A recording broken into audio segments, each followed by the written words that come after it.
Now we can rewrite a little bit of this API a little bit, since we could use a syntax that some folks might find a little easier to read, right? So some folks find this .then syntax hard to read, right? So, and you're not the only one.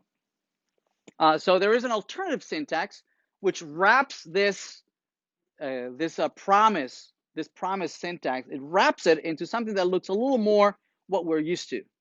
Okay, so when we learn how to program, usually we think about the execution of a program to execute from left to right and from top to bottom, right? You first execute the first line, then you execute the second line, and so on and so forth.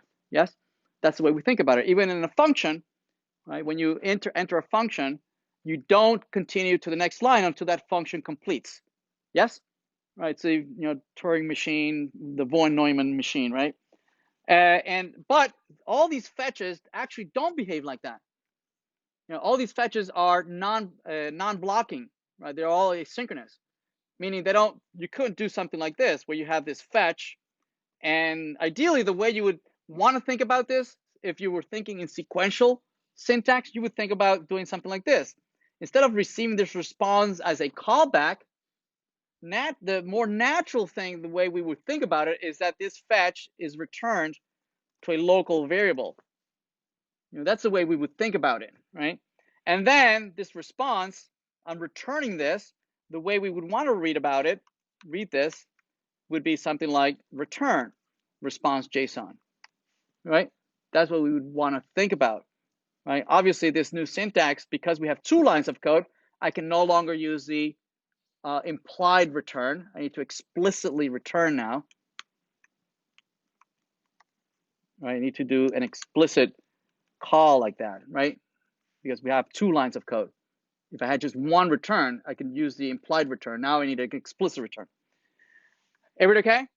This is the way we want to think about it, but alas, we've broken our code, right? This doesn't work. So there's this new syntax called the async await, which allows you to write it as if it were behaving this way. It's not behaving this way, but it allows you to write it so that you can think about it in this way. So the syntax is as follows. Since this is not really going to wait, we can put an await in front of this. Right? It's as if it were going to block and wait for it to complete. Right? And the same thing here. This one is also asynchronous. It is also asynchronous. But this await only works if you tag your function as async. Async, the only thing that says is that this function always returns a promise, right? Meaning it's going to wrap this whole thing inside of a promise, but you're not going to handle it, right? You're not going to see any promises, any thens, any of that, right? It's going to wrap it underneath. You're never going to see them. But this allows you to write it in the sequential logic that we've come to love, and being so familiar when we were, learning programming way back when.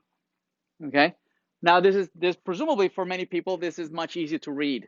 Right? You do this first, then you do first line 14 and then line 15. This is the way it looks like, right? And now it behaves just like you would expect, and it works just the same, right? It does, it's nothing broken. Everybody okay?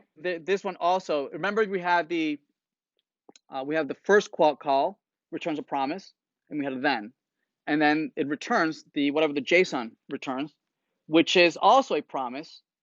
Because notice in the find we have a then. Right, so .json returns a promise, which we are resolving over here. Okay. All right. So we could change all of these. So let's try a couple more. Well, let's look at delete. We can go back here and also use the async here too. Right. So let's rewrite this the same way. The way we would like to think about this is as follows. We would like to think about this instead as saying constant. This is going to return the courses.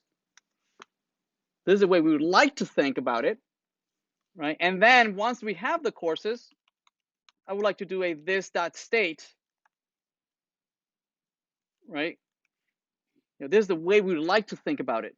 It's synchronous, So first you get the courses. Once I have the courses, I can change the state. Yes?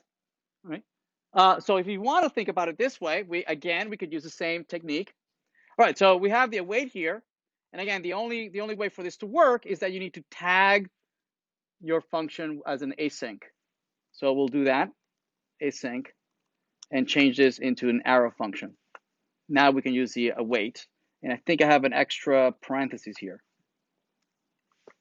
All right. Okay, so this I think reads a little easier, more natural. First this happens, and then that happens, right? And if we go back, right, it works just the same. Yep. So let's we can do a couple more. Say like delete. Let's do delete. We can wrap this because this is not going to be a implied return, right? We would like to be able to think about this as receiving here a status, right, and then returning that response over here. After we have the status, we would like to then return the response. Actually, no, the response here, and then return the response.json. Oops. So for this to work, you would do the await for each one of these, and you tag this as async. Right. So this should work the same, and then you can delete these. Right. And you can rewrite your delete. You would write the delete again using the await and async and whatnot, but I'll leave that up to you.